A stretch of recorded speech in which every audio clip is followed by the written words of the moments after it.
මට කාලයක් තිස්සේ මේ ඇඟිලි ලොක් වෙන රෝගය තිබුණා. මම ගොඩක් දුරට ත්‍රිවිල් දුවන්නේ කිලෝමීටර් ලක්ෂ ගාණක් මම දුවලා තියෙනවා.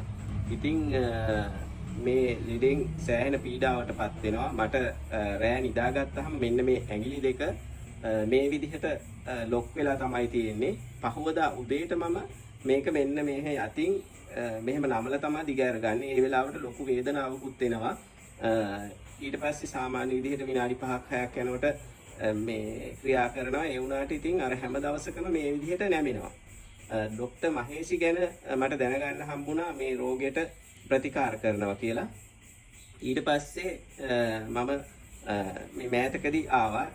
ඒ තරම් කාලයක් ගියේ නෑ. මට එක ප්‍රතිකාරයක් කරනකොටම මේ රෝගය සුව වුණා.